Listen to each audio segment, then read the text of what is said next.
Hello, my name is Peter Ellis. I'm a forensic pathologist from Australia, and I'm the current chair of the Pathology and Anthropology Sub-Working Group of the Interpol Disaster Victim Identification Working Group. The forthcoming special issue of the Journal of Forensic Sciences Research is devoted to the modern state of disaster victim identification, or DVI. Incidents in which many people are killed are sadly all too common these days, and it is often forgotten that despite the deaths of so many people, the most important victims are the family and friends of the deceased, as they have lost people very special in their lives.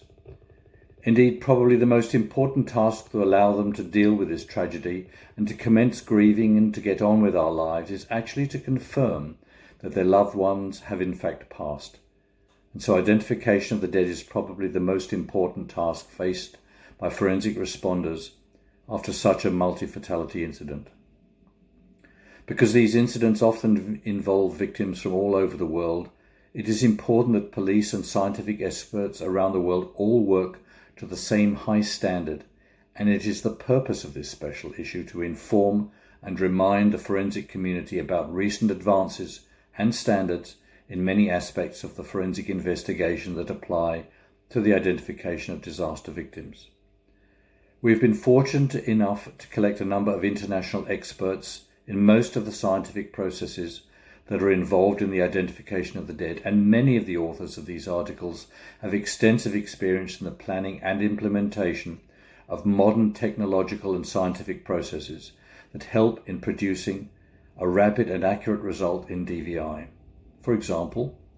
De Boer and his colleagues, who are experienced forensic anthropologists from various countries, have prepared an interesting summary of how forensic anthropology has become an important technique in the management of many disasters,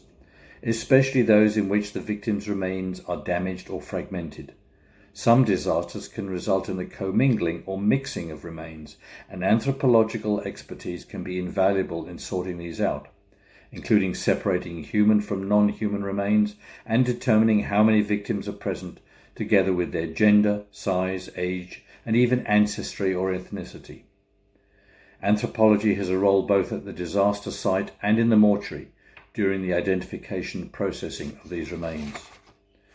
Johnson and Riemann have prepared a review of current technology in the field of fingerprinting, and especially concentrating on digital capture technology that has been used increasing in recent disasters. They cite the recent incident concerning the crash of Malaysian Airlines flight MH17, where digital fingerprint capture technology was very successfully used, and show how this technology will be so useful in future mass fatality operations. DNA profiling is obviously a growing and expanding field, and Montelius and her colleagues at the National Board of Forensic Medicine in Sweden have described the techniques of massive parallel sequencing, in which DNA sequence data can be collected on decomposed and degraded remains. These are often too compromised to allow more useful techniques, so this technique, while in its early stages, offers impressive and promising results. Alex Forrest from Queensland in Australia has provided an extensive and comprehensive survey of all the techniques in use to perform identification of mass fatality victims using dental examination, either directly by examining teeth and dentitions, as well as indirectly by using imaging and modelling methodology. He has emphasised the use of digital techniques that has enormous benefits in allowing great flexibility and accuracy with minimal actual damage to the human remains. Finally, there's an interesting summary of the use of ground-penetrating radar, which is not normally associated with DVI, but which can be of immense value in the investigation of mass graves where many unidentified victims lie. These various articles provide an up-to-date and modern summary into the current state of disaster victim identification technology, and I strongly recommend anyone interested in the science behind this essential process to look at this special issue. Thank you.